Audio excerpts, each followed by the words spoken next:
पिछले क्लास में हम लोगों ने बेसिकली यदि हालांकि पिछले वाले क्लास में तो हम लोग डिस्कस किए थे image formation by convex mirror, है ना। और उसके भी पहले 4 अलग अलग प्रकार के डायग्राम को हम लोगों ने बनाया था, 4 कॉन्वेक्स का और 4 कॉन्केव का।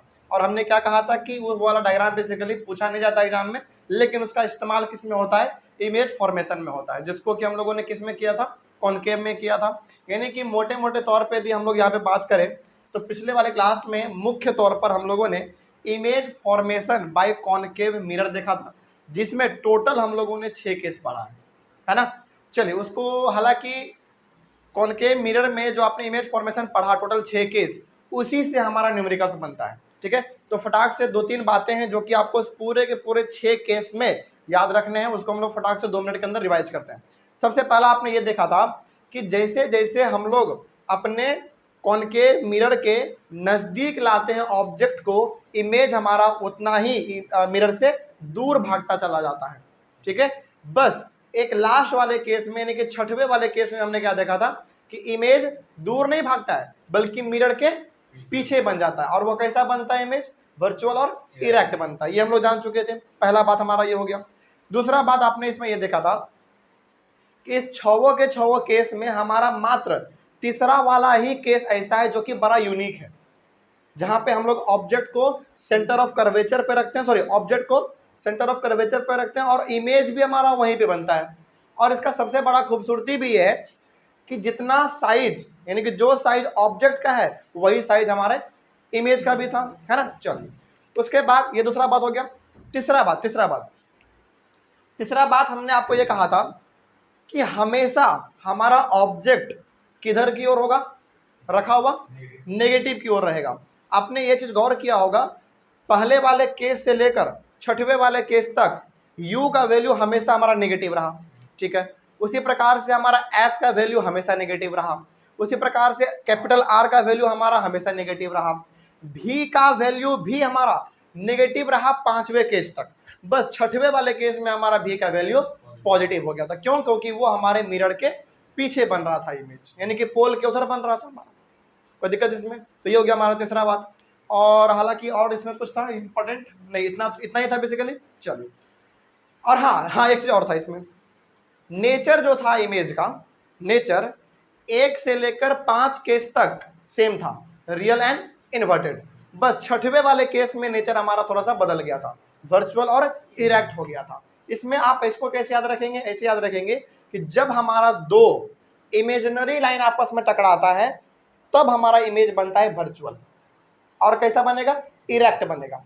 लेकिन जब 2 रियल लाइन एकदम बिल्कुल सटीक लाइन हमारा यदि आपस में मिल रहा हो, टकरा रहा हो, तो उस केस में इमेज हमारा हमेशा कैसा बनेगा, रियल और इन्वर्टेड बनेगा, ठीक है। चलिए इतना हम लोग जान चुके हैं। तो आज हम लोग, हालांकि उस टॉपिक के बाद आता है यूज ऑफ कॉन्केव मिरर्स, उसको हम लोग थोड़ी देर बाद पढ़ लेंगे, लेकिन पहले हम लोग इसको पढ़ लेते हैं।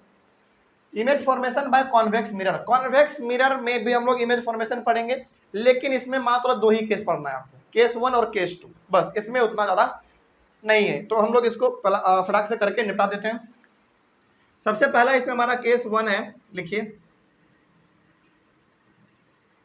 केस 1, व्हेन द ऑब्जेक्ट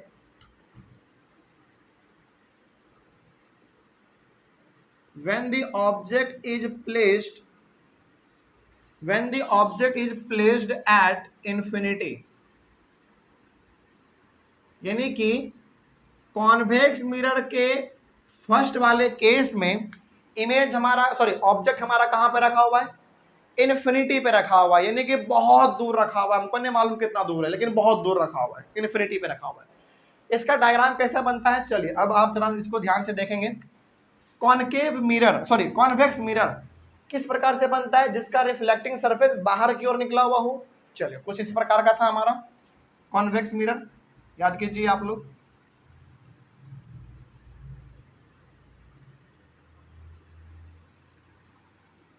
क्या ऐसा था, बिल्कुल ऐसा ही था। और ये इसका क्या था, प्रिंसिपल एक्सिस था, वेरी गुड। और इधर ये, हाँ पहले थोड़ा सा और कर लेते हैं, ये क्या था इसका, पॉलिश्ड सरफेस था। और इधर ये हो गया इसका रिफ्लेक्टिंग सरफेस। ये वाला पॉइंट क्या था इसका, पोल था। और मान लीजिए कि ये इसका क्या हो गया, सेंटर ऑफ कर्वेचर हो गया, तो ये क्या होगा, फोकस या फिर प्रिंसिपल फोकस, दोनों आप कह सकते हैं, जो आपको अच्छा लगे आप वो बोल दीजिए। चलिए आगे बढ़ते हैं। अब सबसे पहली बात, हमारा ऑब्जेक्ट रखा हुआ कहाँ पे है, इन्फिनिटी पे रखा हुआ है। तो इन्फिनिटी पे जो ऑब्जेक्ट रखा हुआ है उसका लाइट रे एक सिंगल के तौर पे हम लोग दर्शाते हैं। ये आ रहा है, ये लाइट रे कहाँ से आ रहा है, इन्फिनिटी से आ रहा है, जहां पे हमारा ऑब्जेक्ट रखा हुआ है, ठीक है। अब इसमें ये लाइट रे इन्फिनिटी पे रखे हुए ऑब्जेक्ट से आ रहा है, ठीक है। आपको ऐसा लगेगा कि ये जो है ना फोकस के पास जा रहा है, आपको ऐसा लगेगा, प्रतीत होगा आपको ऐसा, लेकिन एक्चुअली में ये यहाँ पे टकराएगा और इधर ही से ये वापस चला जाएगा। बात समझ में आ रही है, क्या कहना चाह रहे हैं यहाँ पे हम? आगे बढ़ते हैं फिर। तो ये यहाँ पे हमारा टकराएगा और आपको ऐसा लगेगा कि ये बिल्कुल फोकस के पास जा रहा है, ऐसा आपको लगेगा, प्रतीत होगा, लेकिन एक्चुअली में ये यहाँ पे टकरा के यहीं से वापस चला जाता है। अच्छा सॉरी एक मिनट, हाँ वो भी सही है, वही सही है। उसी प्रकार से आप एक और रे बनाओ इसका, बिल्कुल सही है। इसमें भी क्या होगा, आपको लगेगा कि फोकस के पास जा रहा है, लेकिन ये भी एक्चुअली क्या हो जाएगा, टकरा के वापस चला जाएगा। उसी प्रकार से दो रे और बना लेते हैं अच्छी तरीके से समझने के लिए। ये वाला भी आपको लगेगा कि फोकस के पास जा रहा है, लेकिन एक्चुअली में ये टकरा के वापस ऐसे चला जाएगा, ठीक है। इतना बड़ा मत बनाओ, इतना काफी है। उसी प्रकार से आप एक और ले लो, ये वाला भी लगेगा कि फोकस के पास जा रहा है, लेकिन एक्चुअली में ये टकरा के इधर वापस मुड़ जाएगा। तो यहाँ पे आप क्या देख रहे हो, यहाँ पे आप देख पा रहे हो कि लाइट रे इन्फिनिटी पे रखे हुए ऑब्जेक्ट से आ तो रहा है, हमको ऐसा प्रतीत हो रहा है कि वो सारा का सारा लाइट रे एक जगह पे इकट्ठा हो रहा है फोकस पे, हमको ऐसा प्रतीत हो रहा है, दिख रहा है, लेकिन एक्चुअली में ऐसा होता नहीं है। फिर इमेज हमारा कहाँ बनेगा, इमेज यहीं पे बनेगा। तो अब जरा बताइए कि ये जो डॉट डॉट लाइन है हमारा, ये रियल लाइन है या इमेजिनरी लाइन है? इमेजिनरी लाइन है। तो ऑब्वियस ये बात है, अब इसका नेचर आपको मालूम चल गया होगा, क्या नेचर होगा इसका, वर्चुअल और इरेक्ट होगा, सिंपल सी बात है। तो यहाँ पे हमारा बन रहा है इमेज, ठीक है। चलिए अब इसका नामकरण हम लोग कर लेते हैं। अब आप लोग इसका यू बताएंगे, भी बताएंगे, एफ और आर बताएंगे। उसके बाद फिर position of the image, position of the image, size of the image और nature of the image।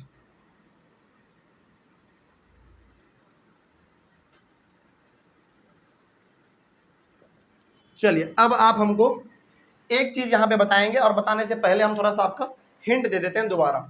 याद कीजिए क्लास 9th का चैप्टर कोऑर्डिनेट ज्योमेट्री, ये हमारा होता था x, ये होता था x डैश, ये o मतलब ओरिजिन, ये y होता था और ये हमारा y डैश होता था। कॉनकेव मिरर के केस में हम लोगों ने हमेशा इस पॉइंट के इधर तक का ही इस्तेमाल किया हम लोगों ने, लेकिन यहाँ पे कॉन्वेक्स में हम लोग इस पॉइंट के उधर का इस्तेमाल करने जा रहे हैं। आप खुद देखिए यहाँ पे ध्यान से, ये हमारा पोल है, तो पोल के इधर वाला हिस्सा कौन सा होगा, नेगेटिव वाला, जो कि हम लोगों ने कहाँ पे इस्तेमाल किया, कॉनकेव वाले में इस्तेमाल किया। अब हम लोगों का इस्तेमाल होने जा रहा है इधर, क्यों, क्योंकि हमारा सेंटर ऑफ कर्वेचर भी इधर ही है, फोकस भी इधर ही है और पोल भी हमारा यहाँ पे है। तो किधर का हिस्सा इस्तेमाल होने जा रहा है, पॉजिटिव वाला हिस्सा इसका इस्तेमाल होने जा रहा है, यानी कि ये वाला। और याद कीजिए हम लोग नंबर लाइन पे यानी कि कुछ इस प्रकार का हम लोग बनाते थे, इधर हमारा पॉजिटिव वाला नंबर होता था और इधर हमारा नेगेटिव वाला नंबर होता था। तो अब जरा बताइए कि u का वैल्यू यानी कि u कैसा होगा हमारा, नेगेटिव या पॉजिटिव? पहले u बताइए सोच के, u किधर रखा हुआ है, ऑब्जेक्ट हमारा पॉजिटिव की तरफ रखा हुआ है या नेगेटिव की तरफ रखा हुआ है? u हमारा नेगेटिव की तरफ रखा हुआ है, यानी कि ये जो पॉइंट p है ये किसका काम कर रहा है, ओरिजिन का काम कर रहा है, o का काम कर रहा है। लेकिन अभी भी तो हमारा इमेज उधर ही रखा हुआ है ना, तो कैसा हो जाएगा u, नेगेटिव हो जाएगा। तो u इसमें होगा हमारा नेगेटिव। चलिए अब जरा सोच के बताइए हमको, फिर भी कैसा होगा? भी मतलब इमेज, इमेज पॉजिटिव या नेगेटिव? पॉजिटिव होगा। क्यों पॉजिटिव होगा? क्योंकि वो P के राइट साइड में बन रहा है, इसका मतलब ये हमारा पॉजिटिव हो जाएगा, ये हमारा पॉजिटिव होगा। F कैसा होगा? F किधर है? F यानी कि फोकल लेंथ किधर है हमारा? फोकल लेंथ हमारा यहाँ से यहाँ के बीच में होगा, तो वो पॉजिटिव होगा या नेगेटिव? पॉजिटिव, पॉजिटिव होगा, पॉजिटिव होगा, क्योंकि वो हमारा राइट साइड में है, यहाँ से यहाँ तक की दूरी को ही कहते हैं ना हम लोग फोकल लेंथ, तो वो पॉजिटिव। और R कैसा होगा? वो भी पॉजिटिव होगा, क्योंकि रेडियस ऑफ कर्वेचर हमारा कहाँ से कहाँ तक? यहाँ से लेकर यहाँ तक, तो वो भी पॉजिटिव की तरफ है। चल आगे बढ़िए। फिर पोजीशन बताइए इमेज का, इमेज का पोजीशन कहाँ पे बन रहा है इमेज हमारा? एट एफ, या फिर कभी कभार आप इसको ब्रैकेट में बिहाइंड द मिरर भी लिख सकते हो, बिहाइंड द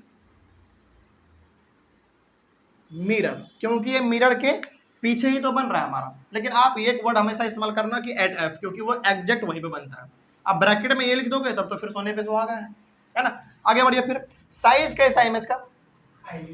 हाईली डिमिनिश्ड। और हाईली डिमिनिश्ड के बदले एक और वर्ड आप इस्तेमाल कर सकते हो, हमने कल बताया था, पॉइंट साइज्ड, है ना। तो यहां पे आप लिखेंगे हाईली डिमिनिश्ड, हाईली डिमिनिश्ड, या फिर पॉइंट साइज्ड, पॉइंट साइज्ड। और नेचर तो अब मेरे हिसाब से आप ऐसे ही बता देंगे, कैसा नेचर होगा? वर्चुअल एंड इरेक्ट होगा। चलिए हो गया, वर्चुअल एंड इरेक्ट। बस पहला वाला केस हमारा कंप्लीट। आगे बढ़ते हैं, केस नंबर 2 देख लेते हैं इसका। चलिए अब आप हमको बताइए कि अभी हमारा ऑब्जेक्ट इन्फिनिटी पे रखा हुआ था, तो आपके हिसाब से अब हमारा ऑब्जेक्ट कहां पे आना चाहिए? ऑब्जेक्ट हमारा अभी इन्फिनिटी पे है, अब आपके हिसाब से ऑब्जेक्ट हमारा कहां पे आना चाहिए? सोचिए जरा। P के लेफ्ट साइड में। इसके लिए हम लोग इस्तेमाल करते हैं वर्ड व्हेन द, पूरा स्टेटमेंट लिखेंगे केस नंबर 2 में, when the object is placed between infinity and pole, यानी कि इन्फिनिटी और पोल के बीच में आप कहीं भी ऑब्जेक्ट को रख दो। अभी ऑब्जेक्ट हमारा कहां पे है? अभी इन्फिनिटी पे, यानी कि बहुत दूर है। लेकिन अब क्या करेंगे हम लोग? इन्फिनिटी और पोल के बीच में आप कहीं पे भी रख दो, ठीक है। तो केस नंबर 2 आप लिखेंगे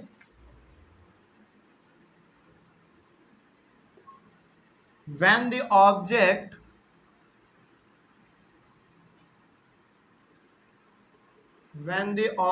is placed between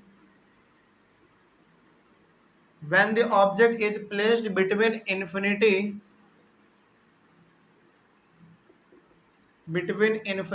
and the pole P, when the object is placed between the infinity and the pole P, बस इन्फिनिटी और पोल के बीच में आप कहीं भी ऑब्जेक्ट को रख दो। चलिए जरा रखते हैं। इसका सबसे पहले आप मिरर बनाइए, हो गया। और ये हो गया इसका, अच्छा इतना ऊपर नहीं, थोड़ा सा नीचे हो।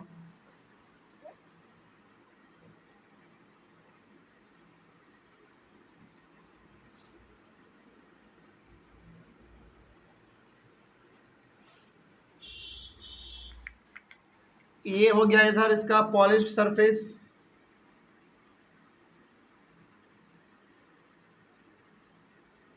और इधर ये इसका रिफ्लेक्टिंग सरफेस, ये इसका पोल हो गया। इसको आप मान लो सेंटर ऑफ कर्वेचर और इसको मान लो फोकस। अच्छा क्या ये आप अपने मन से दोगे ये पॉइंट? नहीं, स्केल से मेजर करके। या तो आप पूरा P से लेकर C तक 12 कर लो, या तो 14 कर लो। कॉपी के हिसाब से बता रहे हैं, आपका जितना कॉपी का चौड़ाई है उस हिसाब से आप 12 या फिर 14 करके काम चला सकते हो, या फिर 16 सेंटीमीटर भी कर सकते हो, ठीक है। जैसे आपका कॉपी का लेंथ है उस प्रकार से आप उसको यहाँ पे एज्यूम करके बनाओगे। आगे बढ़ते हैं। अब हमको यहाँ पे बताइए ऑब्जेक्ट रखना कहाँ पे है? इन्फिनिटी और पोल के बीच में रखना है। तो मान लेते हैं कि हम लोग ऑब्जेक्ट को यहाँ पे रख रहे हैं, तो क्या ये जो हम लोग यहाँ पे रख रहे हैं ये इन्फिनिटी और पोल के बीच में हुआ कि नहीं हुआ? बिल्कुल हुआ। हमको मालूम चल गया कि भैया इन्फिनिटी बहुत दूर है, वहां से लेकर पोल के बीच में हमारा इमेज सॉरी ऑब्जेक्ट है। चलिए अब इसका हम लोगों को डायग्राम बनाना है। देखिए ध्यान से, इसमें सबसे पहला रे तो हमारा बिल्कुल जाके इसे टकराएगा, और इससे जब टकराएगा तो आपको लगेगा कि ये जो है ना फोकस के पास जा रहा है, फोकस के पास, लेकिन एक्चुअली अच्छा थोड़ा सा टेढ़ा बन गया, इसको थोड़ा सा कोशिश करते हैं सीधा बनाने का।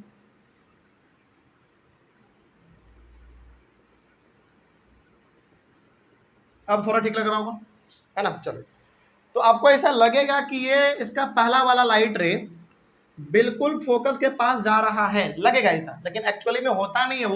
वो बिल्कुल इसे टकरा के इसे दूर भाग जाएगा। ठीक है, कोई दिक्कत इसमें? इस तरीके से इसमें पहला दिखेगा आपको। अच्छा, इसमें ये एरो नहीं बनाए थे, बना लीजिए इसको दोबारा, इसमें आगे बढ़िए फिर। और दूसरा इसका लाइट रे बिल्कुल का बिल्कुल आपको लेकर चलना है सेंटर ऑफ कर्वेचर के पास।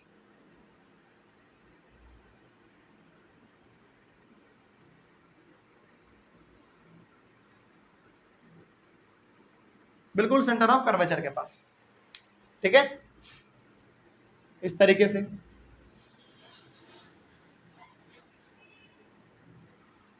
चलिए अब जरा बताइए हमको,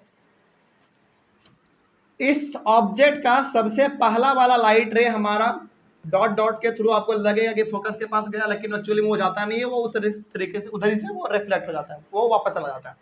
और दूसरा लाइट रे इसमें हमारा डायरेक्ट सेंटर ऑफ कर्वेचर के पास जाएगा। यदि हमसे लाइन थोड़ा सा टेढ़ा ओढ़ा हो गया होगा, इसके लिए कॉम्प्रोमाइज आप करेंगे, लेकिन आप इसको इसी तरीके से स्केल से बनाएंगे तो आपका सही बनेगा। ठीक है, अब आप बताओ कि ये दोनों का दोनों लाइट रे इमेजिनरी वाला आपस में टकरा कहाँ पे रहा है? यहाँ पे टकरा रहा है, तो यहीं पे हमारा इमेज बनेगा। अच्छा, अब क्या इस यहाँ पे जो इमेज बन रहा है, इस इमेज का आप नेचर बता सकते हो? वर्चुअल एंड इरेक्ट, क्योंकि दो आपस में इमेजिनरी लाइन आपस में मिल रहे हैं, तो ऑब्वियस सी बात है इमेज कैसा बनेगा, उसका नेचर कैसा होगा? वर्चुअल और इरेक्ट होगा। तो अब यहाँ पे आपको इसका लिख देना है सब चीज, यू भी एफ आर, उसके बाद फिर position of the image, position of the image, size of the image,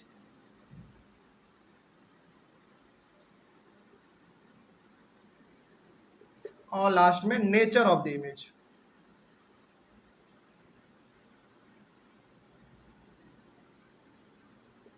चलिए एक एक करके बताइए। तो इसका u क्या होगा? u इसका नेगेटिव होगा। ठीक है, बहुत अच्छा, क्योंकि नेगेटिव की तरफ रखा हुआ है, पोल के इधर रखा हुआ है, तो नेगेटिव। v क्या होगा? पॉजिटिव। f क्या होगा? पॉजिटिव। r क्या होगा? पॉजिटिव। चलो, इमेज का पोजीशन बताइए। बिटवीन p एंड f, क्योंकि p और f के बीच में हमारा इमेज बन रहा है, तो बिटवीन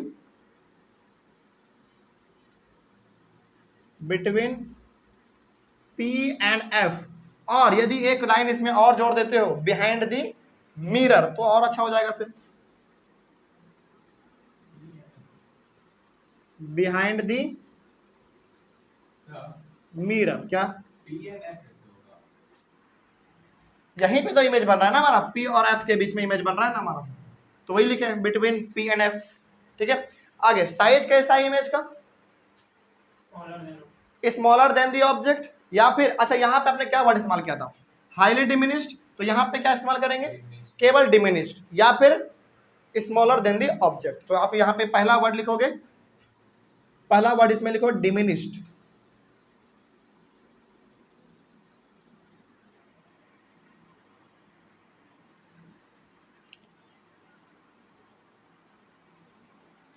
पहला वर्ड डिमिनिश्ड, और उसके बाद आप ब्रैकेट में लिख देना smaller than the object, smaller than the object. हो गया। और नेचर बताइए। बस वर्चुअल एंड इरेक्ट। हो गया। इमेज फॉर्मेशन बाय कॉन्वेक्स में यही दो केस आपको पढ़ना है बस, इसके अलावा इसमें कुछ नहीं है। अब इसमें सवाल कैसे पूछेगा, इसमें सवाल बड़ा इजी पूछता है। कैसे पूछेगा, अच्छा इसमें ना दो ही केस है तो ऑब्वियस सी बात है, इसको याद रखना बड़ा आसान है। बस इसमें थोड़ा सा आपको इमेजिनरी लाइन के ऊपर ध्यान ज़्यादा देना पड़ता है ना, कैसे कहाँ से क्या पास हो रहा है, ये वाला लाइन आपको ध्यान से पहले देखना पड़ता है।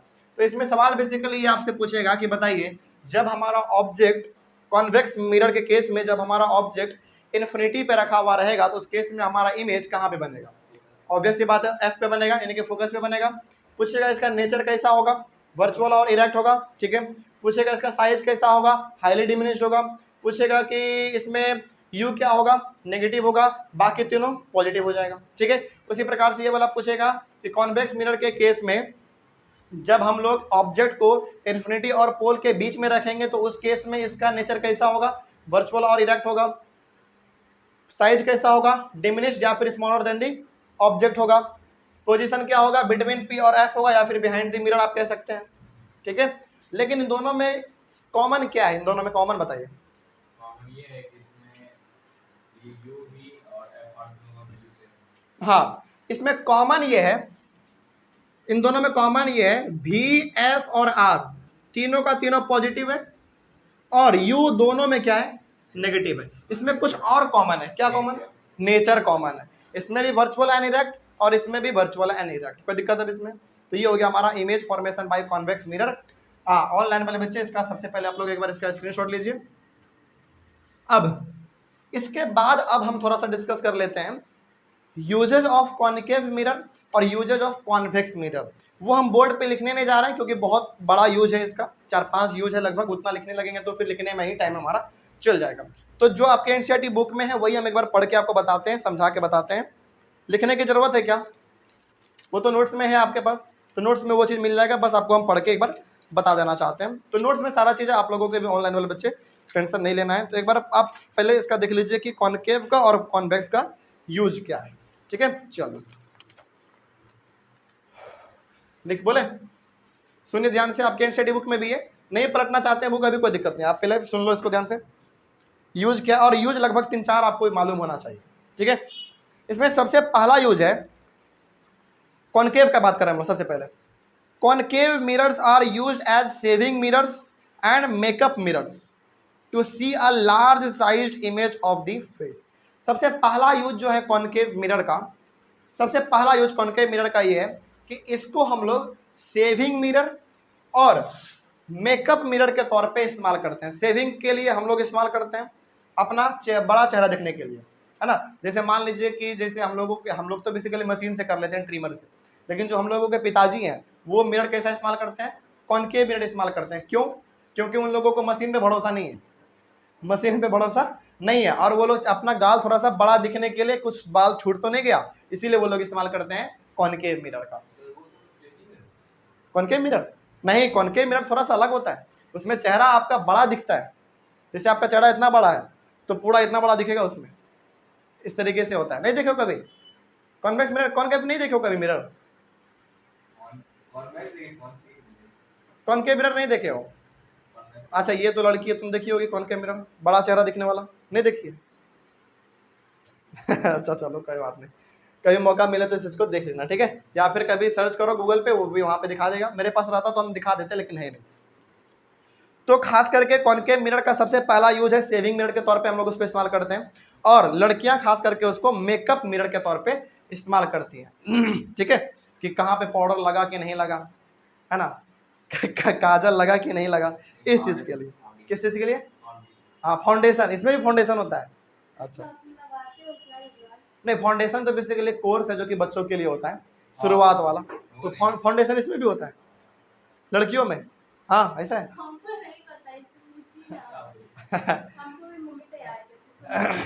अच्छा चलो ठीक है, कोई बात नहीं, याद रखेंगे कि लड़कियों में भी फाउंडेशन होता है गाल पे, ठीक है। आगे बढ़ते हैं।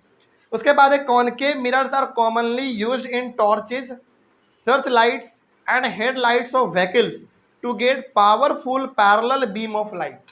यानी कि कॉन्केव मिरर का दूसरा इस्तेमाल है टॉर्च में, सर्च लाइट में, और गाड़ियों के आगे में जो लगा हुआ रहता है हेडलाइट, उसमें हम लोग कॉन्केव मिरर का इस्तेमाल करते हैं ताकि हमको यानी कि लाइट जो हमारा जलेगा बिल्कुल सीधा हमको दिखे, पैरेलल बीम ऑफ लाइट नजर आए हमको। इसलिए आप कभी रात में ट्रैवल करोगे, जैसे मान लीजिए कि रात में ट्रैवल कर रहे हो, पूरा रोड सुनसान है, पूरा अंधेरा है, और यदि आप 4 व्हीलर से ट्रैवल कर रहे हो या फिर 2 व्हीलर से ट्रैवल कर रहे हो, तो आपका गाड़ी का जो लाइट है वो बिल्कुल सीधा जाता है कि नहीं जाता? वो किससे पॉसिबल है? केवल और केवल कॉनकेव मिरर से ही पॉसिबल है। अच्छा, क्या वो कॉन्वेक्स मिरर से पॉसिबल हो सकता है? कभी नहीं हो सकता। क्यों नहीं हो सकता? क्योंकि उसका रिफ्लेक्टिंग सरफेस थोड़ा सा बाहर की ओर निकला हुआ है, तो वो लाइट को क्या करेगा, पैरेलल ना भेजने के बजाय उसको पूरा का पूरा फैला देगा। क्यों? डाइवर्ज कर देगा। देखो कोई दिक्कत इसमें? इसीलिए हम लोग जो है ना टॉर्च में, सर्च लाइट में या फिर गाड़ियों के हेड लाइट में बेसिकली कॉनकेव मिरर का इस्तेमाल करते हैं, क्योंकि ये लाइट को क्या कर देता है, कन्वर्ज करता है। लेकिन कॉन्वेक्स मिरर क्या करता है, डाइवर्ज कर देता है। ये अलग अलग डायरेक्शन में इसको डाइवर्ज कर देगा। ठीक है, इसीलिए हम लोग टॉर्च में, सर्च लाइट में, व्हीकल में बेसिकली कॉनकेव मिरर का इस्तेमाल करते हैं। ये दूसरा यूज हो गया। तीसरा यूज है the dentist uses concave mirrors to see large images of the teeth of patients. और जो डेंटिस्ट होते हैं बेसिकली, जो दांत के डॉक्टर होते हैं, वो लोग ना, जैसे आप मान लीजिए कि आपके दांत में कुछ खराबी है, तो वो आपके दांत को कैसे देखेंगे, बड़ा सा मिरर लगा के कॉनकेव वाला उससे देखते हैं, जो कि छोटे चीज़ों को बड़ा दिखा देता है। तो डॉक्टर बेसिकली डेंटिस्ट आपके दांतों को चेकअप करने के लिए, ट्रीट करने के लिए कॉनकेव मिरर का इस्तेमाल करते हैं, ताकि आपका दांत उसको बड़ा दिखे और अच्छी तरीके से वो ट्रीट कर सके। ठीक है, आगे बढ़ते हैं। फिर उसके बाद है large sized concave mirrors are used to concentrate sunlight to produce heat in solar furnaces. Solar furnaces क्या होता है, कोई बता सकता है? सोलर फर्नेसेस वैसा जगह होता है बेसिकली जहां पे कि बड़े बड़े सोलर पैनल लगे होते हैं, यानी कि वो जो आप बोलते हो ना छतरी, बेसिकली आप कहते हो, सूर्य प्लेट भी कोई कोई कह देता है उसको, सोलर पैनल। वहां पे बड़े बड़े लेवल पे सोलर पैनल लगे हुए रहते हैं, और वहां के ऊपर यानी कि सोलर पैनल के ऊपर जानबूझ के कॉनकेव मिरर लगाया जाता है, ताकि सारे के सारे सनलाइट को वो एक जगह कैप्चर करके कन्वर्ज कर दे, यानी कि एक जगह पे उसको इकट्ठा कर दे, और उस लाइट से क्या प्रोड्यूस होगा, हीट प्रोड्यूस होगा, और हीट का अलग अलग कामों में हम लोग इस्तेमाल कर लेंगे। ठीक है, तो ये यूज हो गया किसका, कॉनकेव मिरर का। आगे बढ़ते हैं, अब बात कर लेते हैं हम लोग थोड़ा सा कॉन्वेक्स मिरर का इस्तेमाल क्या है। चलिए देखा जाए कॉन्वेक्स मिरर का। Convex mirrors are commonly used as rear view mirrors और drivers mirror in vehicles, example cars, motorcycles, buses and trucks. देखिए, गाड़ियों के बगल में जो ड्राइवर रहते हैं, गाड़ी में जो ड्राइवर हमारा जहां पर सीट रहता है, उनके बगल में जो शीशा लगा रहता है ना, वो शीशा हमारा कैसा शीशा है, कॉन्वेक्स मिरर है। क्यों कॉन्वेक्स मिरर का इस्तेमाल करते हैं उसके बगल में, लॉजिक है इसके पीछे, बताएंगे अभी। लेकिन अभी आपको मालूम चल गया कि ड्राइवर के बगल में जो शीशा लगा रहता है, एक इधर और एक उस साइड में, वो हमारा कॉन्वेक्स मिरर रहता है। क्यों रहता है, अब इसका रीजन देखिए। These mirrors are fitted on the sides of the vehicles and enable the vehicle's drivers to see traffic behind him, facilitating safe driving। हालांकि रीजन अभी नहीं बताया गया, रीजन आ गया है, लेकिन यहाँ पे उसको बेसिकली बगल में क्यों लगाया जाता है कॉन्वेक्स मिरर, ताकि वो पीछे के ट्रैफिक को देख सके। आप हाईवे पे चल रहे हो, बहुत 120-130 पे स्पीड में चल रहे हो आप, और अचानक आप गाड़ी को इधर या उधर नहीं कर सकते, बिल्कुल आपको सीधा चलना पड़ता है। इसीलिए आप हाईवे में देखोगे, खास करके जो हाईवे हमारे बड़े बड़े गाड़ी जहाँ पे चलते हैं बहुत तेजी में, वहाँ पे जल्दी लोग एक दूसरे को क्रॉस नहीं करते हैं। बात समझ रहे हो, यानी कि जल्दी एक दूसरे को, यदि आप हाईवे पे चल रहे हो तो आपको बिल्कुल एक के पीछे एक चलना पड़ता है, ऐसा नहीं कि इससे निकल के आप आगे चले जाते हैं। हालांकि वो कभी कभी हो जाता है, लेकिन हाईवे पे ऐसा करना नहीं चाहिए, क्योंकि हाईवे पे गाड़ी बड़ा तेज चलता है, और क्या पता अचानक क्या आ जाए बीच में। कभी कभी तो कुत्ता आ जाता है, गाय आ जाता है, इस वजह से भी एक्सीडेंट हो जाता है। तो बेसिकली ड्राइवर के बगल में कॉन्वेक्स मिरर इसलिए लगाया जाता है ताकि पीछे का ट्रैफिक उसको साफ उसमें दिख सके। अब इसके पीछे लॉजिक है, क्या लॉजिक है देखो। Use of convex mirrors is preferred due to following 2 reasons. अब 2 कारण हैं जिसके वजह से ड्राइवर के बगल में कॉन्वेक्स मिरर लगाया जाता है। 2 रीजन है इसका। पहला रीजन ये है, a convex mirror always gives an erect and diminished image of vehicles coming from behind. अब जरा बताओ, ये दोनों का दोनों हमारा केस किसका था, कॉन्वेक्स मिरर का, और दोनों के दोनों केस में आपने क्या देखा, इमेज हमारा कैसा बन रहा है, बहुत ही छोटा बन रहा है। इसमें हाईली डिमिनिश्ड और इसमें डिमिनिश्ड, यानी कि बेसिकली दोनों है क्या, बहुत ही छोटा है।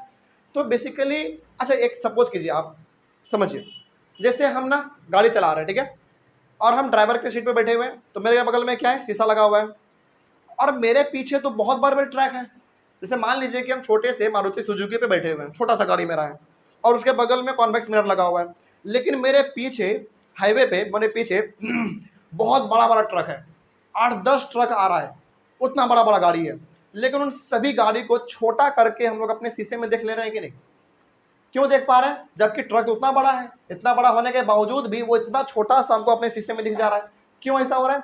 क्योंकि कॉन्वेक्स मिरर हमेशा इमेज कैसा बनाता है? डिमिनिश बनाता है, बहुत ही छोटा बनाता है, और ये चीज आपको कॉन्केव में देखने को नहीं मिलेगा।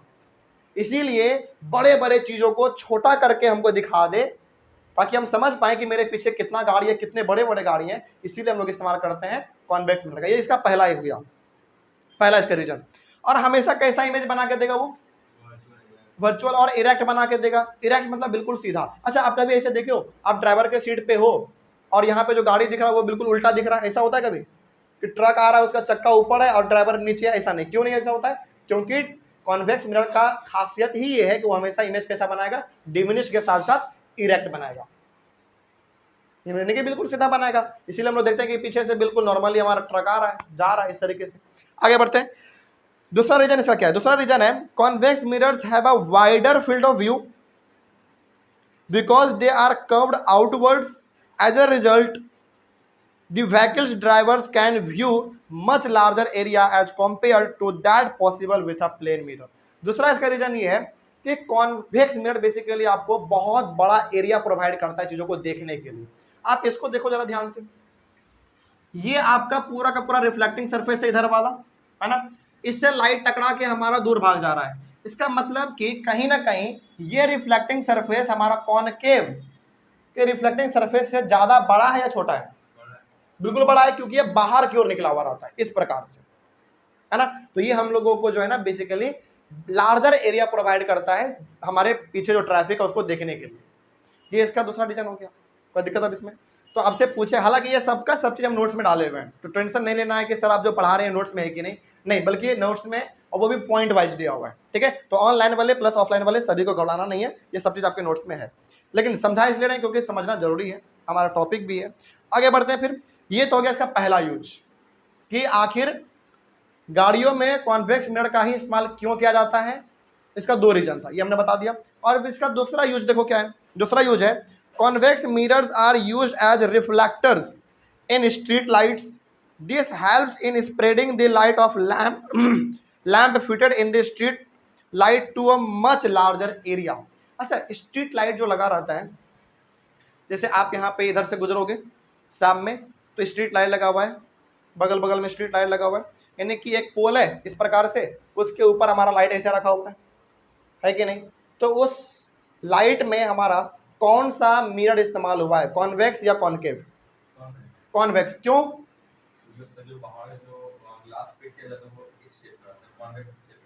यानी कि उसका जो, हालांकि स्ट्रीट लाइट जो हमारा है उसमें मिरर इस्तेमाल होता है कॉन्वेक्स। क्यों इस्तेमाल होता है कॉन्वेक्स? क्योंकि इसका रिफ्लेक्टिंग सरफेस कैसा है? बहुत ही वाइड है, बहुत ही चौड़ा है। तो ये लाइट को क्या करता है बेसिकली, ऊपर से नीचे की ओर ऐसे फैला देता है। अच्छा, यदि बिल्कुल सीधा रहता तो लाइट ऊपर से जल रहा होता, बिल्कुल नीचे की ओर आता, ऐसा होता ना? लेकिन ऐसा होता है उसमें, लाइट हमारा ऊपर में रहता है, जलता है और पूरा दूर तक वो फैला देता है। क्यों? क्योंकि उसका रिफ्लेक्टिंग सरफेस ही कैसा है? चौड़ा है, बाहर की ओर निकला हुआ है, तो उस पर लाइट पड़ता है तो वो पूरा फैला देता है। कोई दिक्कत है इसमें? तो ये हो गया हमारा इसका यूज। चलिए, अब हमारा एक बिल्कुल नया टॉपिक शुरू होता है, वो है हमारा साइन कन्वेंशन। ठीक है, देखो साइन कन्वेंशन ना, हम जानबूझ के आपसे कहेंगे कि आप साइन कन्वेंशन एनसीईआरटी के उसमें जो दिया गया है, एक मिनट बुक लाओ, ये वाला देखिए आप, यही है साइन कन्वेंशन। एनसीईआरटी में इसको इस तरीके से दिखाया गया है, लेकिन हम आपसे ये कहेंगे कि आप इसको बिल्कुल भी मत पढ़ना, इस वाले साइन कन्वेंशन को बिल्कुल भी मत पढ़ना। क्यों नहीं पढ़ना? क्योंकि इसको यदि आप पढ़ोगे ना तो फिर आपका बहुत माइंड जो है ना चकरा जाएगा, पता नहीं ये क्या कहना चाह रहा है। आप जब इसको पढ़ेंगे नहीं तो फिर समझेंगे कैसे, क्योंकि इसका न्यूमेरिकल्स में इस्तेमाल है।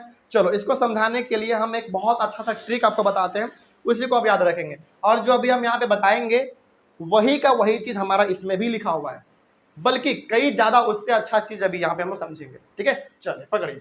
साइन कन्वेंशन क्या है? हालांकि साइन कन्वेंशन आपको मिरर में भी मिलता है और लेंस में भी मिलता है, तो दोनों में हम लोग साइन कन्वेंशन पढ़ेंगे। तो सबसे पहले मिरर का पढ़ लेते हैं, इसको मिटा दिया जाए। चलिए, एक मिनट पानी लाओ पहले।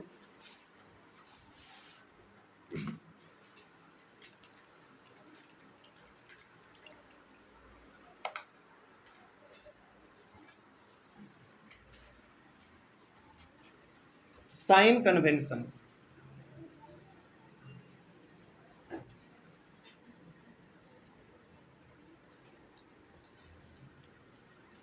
मुश्किल से मुश्किल आप 2 मिनट में साइन कन्वेंशन को समझ जाओगे, लेकिन एनसीईआरटी को पढ़ोगे समझ में भी नहीं आएगा, और मान लीजिए समझ में आ भी गया तो आगे चल के आप भूल जाओगे, एकदम कन्फर्म है।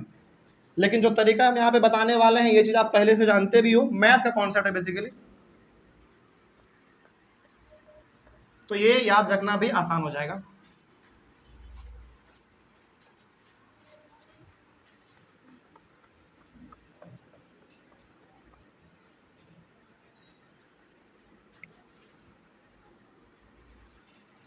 साइन कन्वेंशन,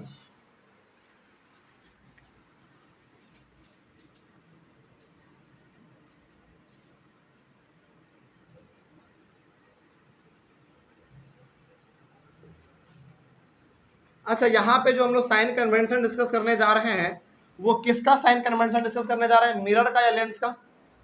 मिरर का, क्योंकि अभी हम लोग मिरर पढ़ रहे हैं। लेंस वाला हमारा आएगा किस वाले टॉपिक में, रिफ्रैक्शन ऑफ लाइट में, यानी कि बाद में आएगा। तो कन्वेंशन हम लोगों को 2 प्रकार का पढ़ना पड़ता है, एक मिरर में और एक लेंस में। तो अभी हम लोग पढ़ेंगे मिरर के लिए, ठीक है। साइन कन्वेंशन क्या है जरा इसको ध्यान से पहले समझा जाए, साइन कन्वेंशन आखिर होता क्या है। चलिए हम यहाँ पे जो बताने जा रहे हैं पहले आप उसको ध्यान से समझिए क्या है ये।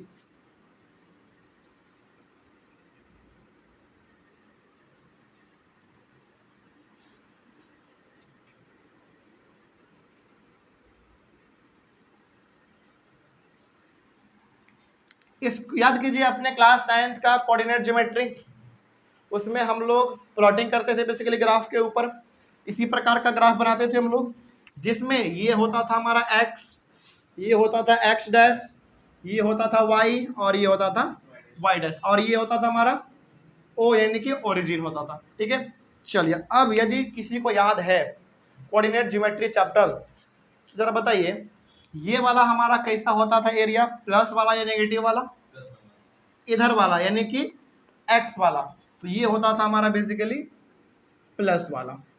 ये कैसा होता था, केवल एक बताइए, ये वाला एरिया हमारा केवल माइनस वाला होता था, तो ये हमारा माइनस वाला हो गया।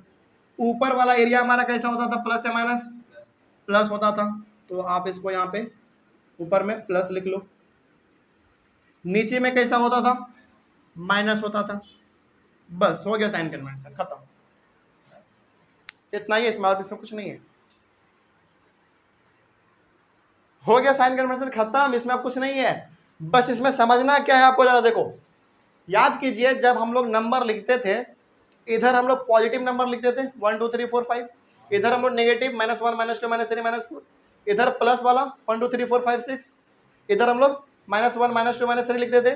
यानी कि ये वाला हमारा एरिया होता था कैसा वाला, ये बेसिकली ये वाला। यदि इसके ऊपर कोई चीज हम लोग लिखते थे तो पॉजिटिव होता था, इस पे कोई चीज लिखते थे तो नेगेटिव होता था, इसके ऊपर कोई चीज लिखते थे तो पॉजिटिव और इसके नीचे लिखते थे तो नेगेटिव। तो इसका इस्तेमाल इस चैप्टर में किस प्रकार से करेंगे हम लोग, ऐसे समझिए। बेसिकली आपको इसमें बोलेगा कि देखो हमारा ऑब्जेक्ट जो है ना वो ओ के लेफ्ट साइड में बन रहा है, तो बताओ ऑब्जेक्ट हमारा नेगेटिव हुआ या पॉजिटिव हुआ? नेगेटिव हुआ। क्यों? क्योंकि वो ओ के लेफ्ट साइड में है, और लेफ्ट साइड में जो भी चीज रहेगा वो कैसा होगा, नेगेटिव होगा। और आप हमेशा याद कीजिए ऑब्जेक्ट आपने हमेशा कैसा बताया, नेगेटिव बताया। यानी कि कॉनकेव मिरर के केस में भी, कॉन्वेक्स मिरर के केस में भी आपने हमेशा u बराबर नेगेटिव लिखा। अब नेगेटिव आपने क्यों लिखा, अब आपको रीजन मालूम चल गया, क्योंकि वो नेगेटिव की साइड की ओर है, बस बात खत्म। उसी प्रकार से आपने कभी कभी जो है इमेज का सिंबल कभी आपने पॉजिटिव कहा, कभी आपने नेगेटिव कहा, लेकिन जब जब आपने पॉजिटिव कहा है तब तब हमारा इमेज ओ के राइट साइड में बना। तो आपने पॉजिटिव क्यों कहा, क्योंकि वो हमारे पॉजिटिव की तरफ बन रहा था, यानी कि इधर की ओर बन रहा था। कोई दिक्कत इसमें? चलिए उसी प्रकार से यदि ऊपर में हमारा ऑब्जेक्ट रखा हुआ है या फिर इमेज रखा हुआ है तो वो कैसा हो जाएगा, पॉजिटिव हो जाएगा। और नीचे यदि हमारा कोई इमेज या फिर ऑब्जेक्ट रखा हुआ है तो वो कैसा हो जाएगा, नेगेटिव हो जाएगा। बस यही था हमारा साइन कन्वेंशन, इसके अलावा साइन कन्वेंशन में कुछ भी नहीं है। और यही चीज आप एनसीईआरटी को पढ़ोगे तो आपको यही मिलेगा, बल्कि इससे भी अच्छी तरीके से उसमें समझाया नहीं गया है। आपको कभी मौका मिले तो आप पढ़ना, हालांकि ये चीज़ मिल जाएगा, लेकिन आपको बस इसमें याद क्या रखना है, याद ये रखना है कि इधर वाला हमारा होता है पॉजिटिव, इधर वाला हमारा होता है नेगेटिव, ऊपर वाला होता है पॉजिटिव, नीचे वाला होता है हमारा नेगेटिव। ये पॉजिटिव नेगेटिव वाला जो खेल है ना, इसको हम लोग कब इस्तेमाल करेंगे मालूम है? जब हम लोग इसका न्यूमेरिकल्स बनाएंगे। जैसे मान लीजिए आपको कोई कह दे कि एक ऑब्जेक्ट है, एक ऑब्जेक्ट है जो कि पोल से, वो मतलब पोल जो हम लोग डिस्कस करते थे, आपसे एक सवाल में इसे पूछेगा, एक ऑब्जेक्ट है जो कि पोल से 20 मीटर दूर रखा हुआ है। देखो यहां पे सिंपली आपसे क्या कहेगा, सिंपली आपसे ये कहेगा कि एक ऑब्जेक्ट है जो कि पोल से 20 मीटर दूर रखा हुआ है। इसका मतलब आप यहां पे u का वैल्यू क्या लिखोगे, 20 मीटर केवल लिख दोगे? नहीं, इसके आगे आपको माइनस लगाना पड़ेगा। क्यों? क्योंकि ऑब्जेक्ट हमारा किधर है, नेगेटिव की ओर या पॉजिटिव की ओर? नेगेटिव की ओर है। अच्छा, यदि आपसे कोई कह दे कि इमेज जो है ना हमारा, वो इमेज हमारा 10 मीटर नीचे की ओर बन रहा है, इमेज हमारा 10 मीटर नीचे की ओर बन रहा है, तो क्या सिंपली आप v का वैल्यू 10 मीटर लिख दोगे? नहीं, गलत हो जाएगा। -10 मीटर आपको लिखना पड़ेगा। क्यों? क्योंकि वो नीचे की ओर बन रहा है, नीचे मतलब माइनस। हालांकि इसका इस्तेमाल और बेहतर तरीके से हम लोग समझेंगे जब हम लोग वर्ड प्रॉब्लम जब न्यूमेरिकल्स बनाएंगे ना उस समय पे। लेकिन क्या यहाँ तक कोई दिक्कत? इसमें बस याद क्या रखना है, इसमें बस याद ये रखना है कि O के राइट साइड में हमारा पॉजिटिव होता है, O के लेफ्ट साइड में हमारा नेगेटिव होता है, O के ऊपर साइड हमारा पॉजिटिव होता है और O के नीचे साइड हमारा नेगेटिव होता है। बस यही है हमारा साइन कन्वेंशन लाइट के अंदर, वो भी किसके लिए? केवल मिरर के लिए। लेंस वाला हम लोगों का बाद में आएगा। यहां तक में कोई दिक्कत है तो पहले बताइए हमको, आगे बढ़े हम लोग। चलो, साइन कन्वेंशन के बाद आता है हमारा मिरर फॉर्मूला, सबसे इंपॉर्टेंट। इसी पे पूरा न्यूमेरिकल्स बेस्ड। एक ही फॉर्मूला है मिरर के लिए, तो यहां पे अब आप लिखिए मिरर फॉर्मूला।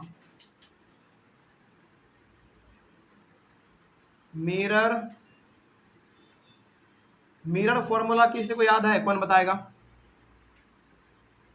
कितना है युवराज mirror formula?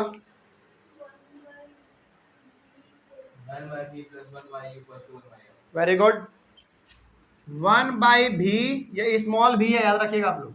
1/v plus 1/u is equals to 1/f। यही है हमारा मिरर फॉर्मूला। अब इसको समझेंगे हम लोग अभी क्या है।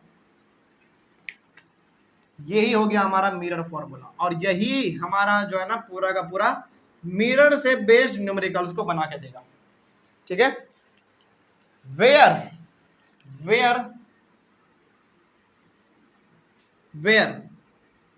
u इज इक्वल्स टू, इसमें u है, v है और f है, तो इसमें u जो है ना वो बताता है कि ऑब्जेक्ट हमारा पोल से कितनी दूर रखा हुआ है।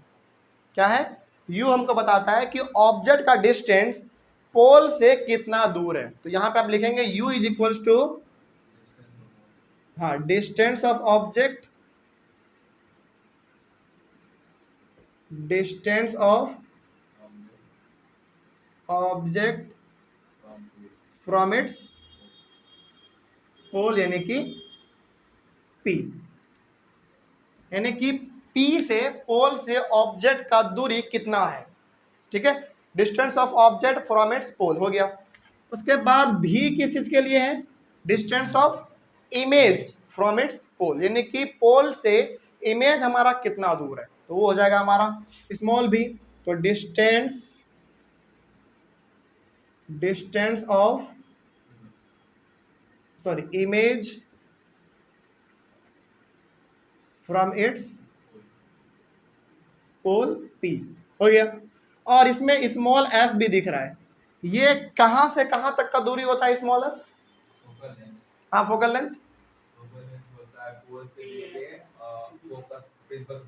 P एंड F, यानी कि पोल और प्रिंसिपल फोकस के बीच के दूरी को हम लोग क्या कहते हैं? फोकल लेंथ कहते हैं। तो यहां पे आप लिखेंगे डिस्टेंस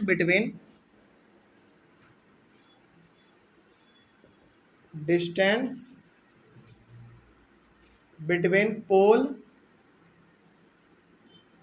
एंड फोकस, या फिर सिंपली आप एफ लिख दो, बस खत्म। यानी कि पोल और फोकस के बीच के दूरी को ही हम लोग फोकल लेंथ कहते हैं। ये तो हम लोग पहले भी जानते थे। चलिए, यही हो गया हमारा मिरर फॉर्मूला। अब मिरर फॉर्मूला के ऊपर अभी न्यूमेरिकल्स नहीं बताएंगे हम, क्योंकि न्यूमेरिकल्स यदि हम बताने अभी लग जाए ना, तो फिर आगे का जो हमारा टॉपिक है रिफ्रैक्शन वाला, उसमें मोमेंटम आपका बिगड़ जाएगा। तो एक काम करेंगे हम लोग, क्या पूरा का पूरा चैप्टर पहले कॉन्सेप्ट के थ्रू समझ लेंगे, जो फॉर्मूला ये सब है पूरा हम लोग समझ लेंगे, और लास्ट में हम लोग सीरीज अपना चलाएंगे न्यूमेरिकल्स का, पूरा का पूरा न्यूमेरिकल्स। ठीक है, चलो, लगभग पूरा का पूरा न्यूमेरिकल्स हम आपको कम से कम 15-20 बताएंगे, हम खुद बताएंगे 15-20। उसके बाद आपका जितना मर्जी हो सके आप उतना बनाओ। 15-20 न्यूमेरिकल्स हम इसलिए बताएंगे क्योंकि तरीका सभी में अलग अलग है, यानी कि जहां जहां आप फंस सकते हो न्यूमेरिकल्स बनाने में, वहां पे हम बताएंगे कि वहां पे निकलना कैसे है। तो 15-20 न्यूमेरिकल्स हम खुद बताएंगे आप लोगों को, उसके लिए घबराना नहीं है।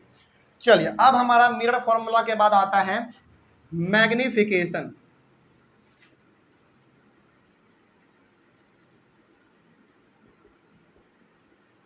मैग्निफिकेशन मैग्निफिकेशन भी हम लोगों को दो जगह पे पढ़ना है, एक लेंस के लिए और एक मिरर के लिए। तो लेंस वाला बाद में पढ़ेंगे हम लोग, पहले मिरर वाला पढ़ लेते हैं। मैग्निफिकेशन का यदि एक छोटा सा डेफिनेशन आप लिखना चाहें तो लिख सकते हैं मैग्निफिकेशन का। It is a ratio, it is a ratio between the height of the image, it is a ratio between the height of the image to the height of the object। बस यही इसका definition है। यानी कि magnification हमको क्या बताता है, इमेज के हाइट में और ऑब्जेक्ट के हाइट में रेशियो बताता है। मैग्निफिकेशन को हम लोग डिनोट करते हैं स्मॉल एम से, ठीक है। और आगे बढ़िए, small M is equals to height of the image divided by height of the object. बस यही इसका फॉर्मूला है मैग्निफिकेशन का। हालांकि इसमें कुछ और भी ऐड करेंगे, पहले एक करके समझते हैं। यानी कि इमेज का हाइट को डिवाइड कर दो ऑब्जेक्ट के हाइट से, जो वैल्यू निकलेगा वही हो जाएगा हमारा मैग्निफिकेशन। अब सवाल है कि सर मैग्निफिकेशन बताता क्या है। मैग्निफिकेशन बेसिकली रेशियो बताता है। आपको ये बताएगा कि इमेज के हाइट से ऑब्जेक्ट का हाइट इतना बड़ा है, या फिर ऑब्जेक्ट के हाइट से इमेज का हाइट इतना बड़ा है। जैसे आपको कोई यहाँ पे बोल दे कि 4:5, इसका मतलब क्या हुआ, 4 बड़ा है, सॉरी 4 छोटा है, 5 बड़ा है। इसका मतलब मान लीजिए कोई कह दे कि ऑब्जेक्ट का हाइट 5 मीटर है, इमेज का हाइट ऑब्जेक्ट का हाइट 4 मीटर है और इमेज का हाइट 5 मीटर है। तो ऑब्वियस ये बात है, कोई भी बच्चा इसको देख के बोलेगा कि भैया इमेज का हाइट जो है ना ऑब्जेक्ट के हाइट से 1 मीटर क्या है, ज़्यादा है। वही चीज़ हमको ये बताता है मैग्निफिकेशन। मैग्निफिकेशन सिंपली आपको ये बताएगा कि ऑब्जेक्ट का हाइट इमेज के हाइट से कितना बड़ा है, या फिर इमेज के हाइट से ऑब्जेक्ट का हाइट कितना बड़ा है। रेशियो बताता है बेसिकली हमारा, ठीक है। अब आगे बढ़िए, फिर इमेज के हाइट को हम लोग डिनोट करते हैं एच डैश से, याद रहेगा। एच ऊपर में थोड़ा सा डैश कर देंगे, बस एच डैश। और ऑब्जेक्ट के हाइट को हम लोग सिंपली डिनोट करते हैं केवल एच से, तो एच डैश बाई एच। तो आप इसको सिंपली शॉर्ट में क्या लिख सकते हो, एच डैश बाई एच लिख सकते हो, बस बात खत्म। अच्छा, ये तो हो गया हमारा मैग्निफिकेशन का एक फॉर्मूला, ठीक है। मैग्निफिकेशन को कई बार इसका एक फॉर्मूला और बताया जाता है, माइनस भी बाई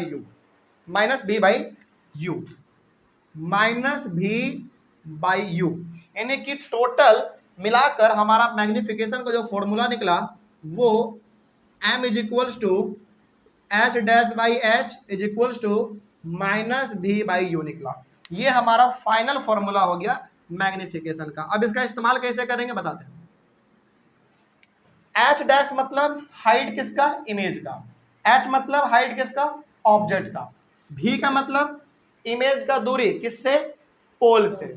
यू का मतलब ऑब्जेक्ट का दूरी किससे, पोल से। तो कई बार आपको क्या करेगा, 1 2 3 4 चीज है, चार चीज में से कोई तीन चीज आपको दे देगा, चौथा निकालने के लिए कह देगा, निकल जाएगा।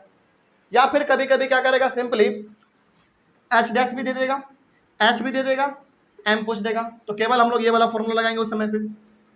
जब चार में से कोई तीन चीज दिया हुआ रहे तो हम लोग ये पूरा का पूरा फॉर्मूला लगाएंगे। लेकिन मान लीजिए कि कभी कभी क्या करेगा, बस एच डैश दे देगा, या फिर एच डैश देगा, एच देगा, ये पूछ लेगा। या फिर कभी क्या करेगा, मैग्निफिकेशन ही दे देगा, एच दे देगा, एच डैश पूछ लेगा, तो बन जाएगा हमारा। ठीक है, चलिए इसका इस्तेमाल हम लोग और अच्छी तरीके से समझ पाएंगे अपने न्यूमेरिकल्स में जब हम लोग इसको बनाएंगे। ठीक है, आगे बढ़िए। अब इसमें दो तीन पॉइंट है जो कि आपको याद रखना है मैग्निफिकेशन में, वो क्या है इसके बारे में भी थोड़ा सा हम लोग थोड़ा सा बात कर लेते हैं। देखिए, हालांकि मैग्निफिकेशन तो इतना ही है, ठीक है, लेकिन एक दो सवाल ना मेरे माइंड में जानबूझ के आ रहा है, वो सवाल हम आप लोगों से पूछना चाहेंगे। सबसे पहला ये बताइए कि मैग्निफिकेशन बताता क्या है आपको? Ratio between height of the image and distance. हाँ, ratio between height of the image और हाइट ऑफ द ऑब्जेक्ट, है ना, यही बताता है आपको रेशियो। चलिए, अब जहां यानी कि यहां तक हमने आपको पढ़ाया, पीछे वाले चीजों को हमने कहा था कि आप रिवाइज करके आएंगे। चलिए, अब आप हमको बताइए, सोच समझ के बताइएगा, ठीक है।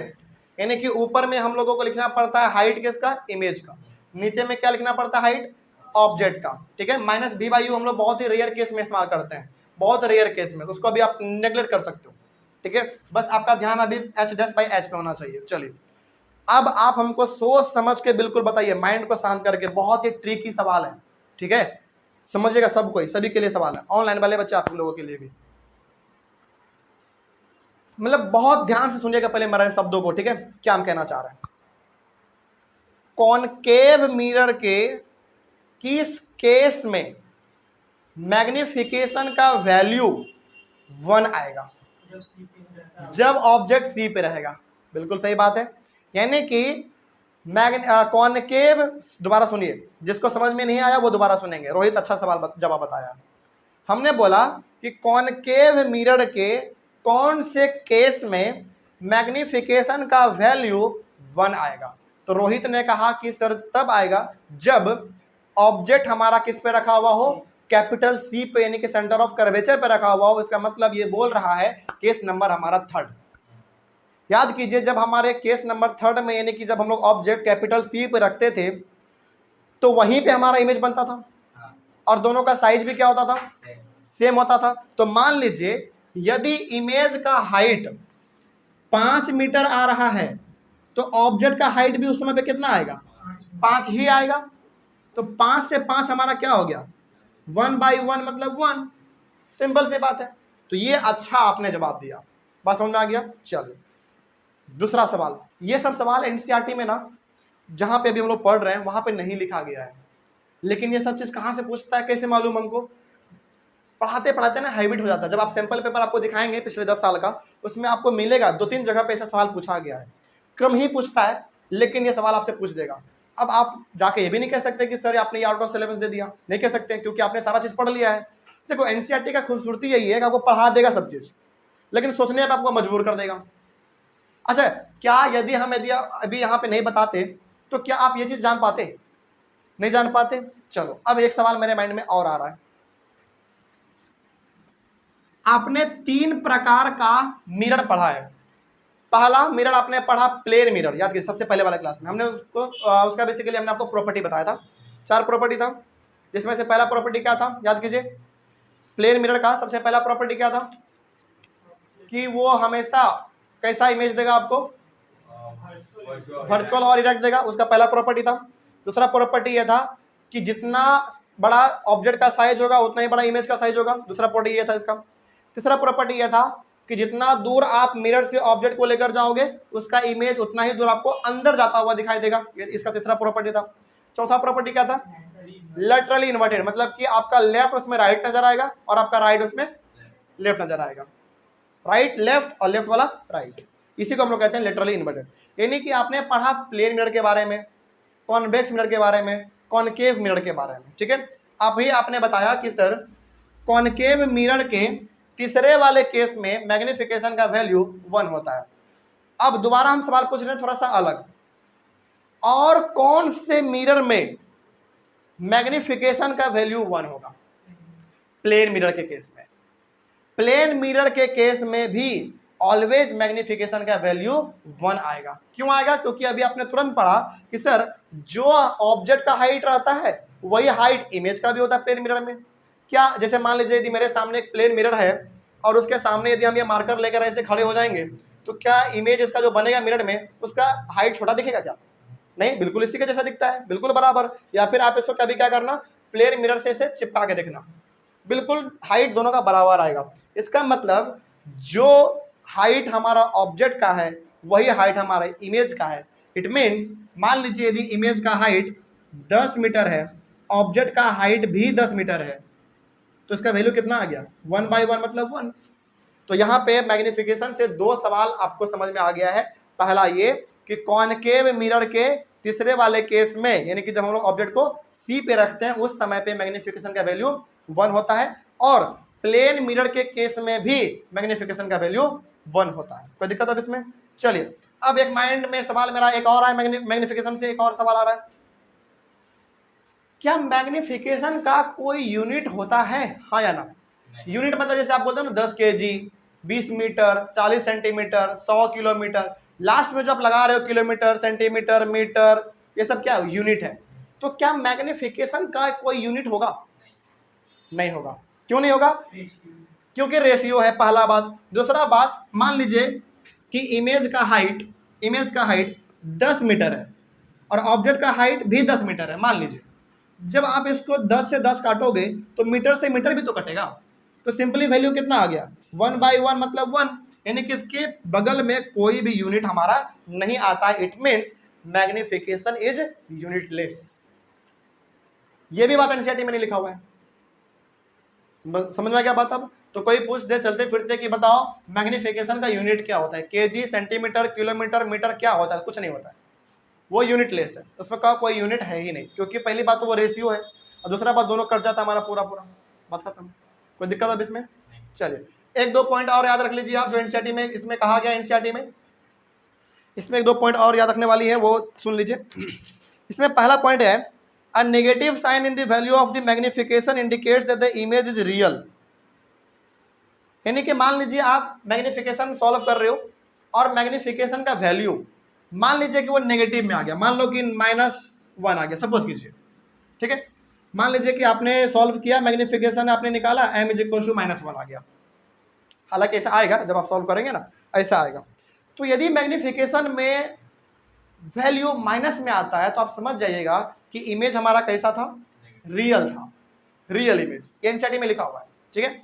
और यदि a positive sign in the value of the magnification indicates that the image is virtual.